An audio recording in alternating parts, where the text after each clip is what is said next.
Today we will be exploring the chemistry behind invisible ink. We will start first with the demonstration.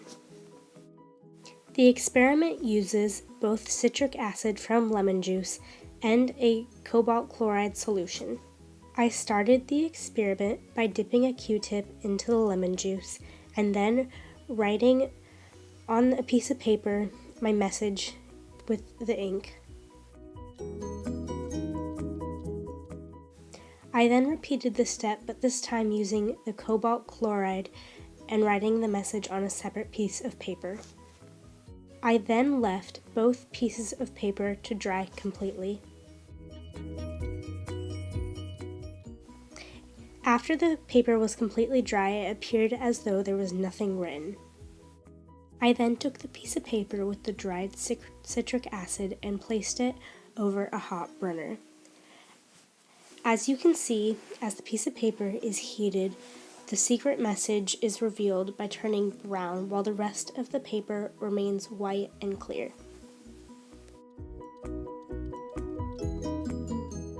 I then took the piece of paper with the dried cobalt chloride and once placed over the hot plate, the secret message turns blue, as you can see. Now I will go into more detail about the chemical concepts covered in both of the reactions. I'll start with the first reaction with the lemon juice.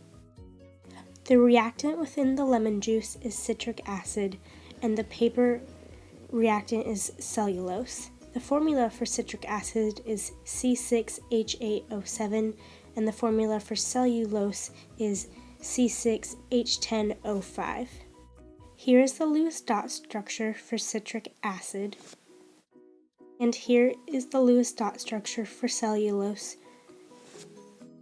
Here you see the chemical reaction between citric acid and cellulose to form carbon solid and water vapor. Initially, there is no chemical reaction at room temperature. Once heat is added to the reaction, the temperature increases, allowing for the number of molecules with sufficient enough energy to overcome the activation energy due to the increase in kinetic energy. As the reaction proceeds, we see the citric acid brown as heat is added. Next, I will explain how the reaction between cellulose and citric acid is a reduction reaction. Looking at the citric acid, we can assign a charge of -2 to the oxygen, a charge of +1 to the hydrogen, and by simple algebra, a charge of +1 to the carbon.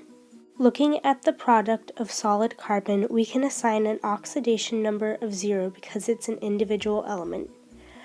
Because the oxidation number of carbon is going from +1 to 0, it is being reduced, producing black carbon. Next, we will look at the chemical concepts with the reaction of cobalt chloride.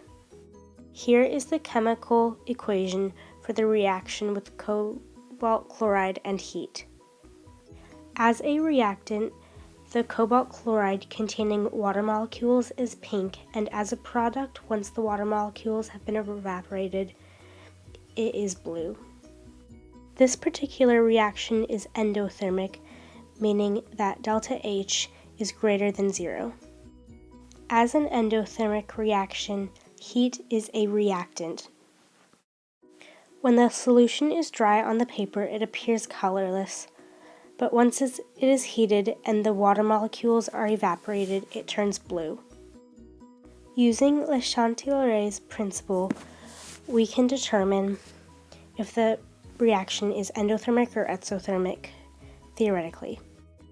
As we increase the reactants, the heat, the reaction decreases the reactants, thus increasing the products. The source of this activity came from chemical activities by Borgford and Summerlin. Thank you so much for watching this video.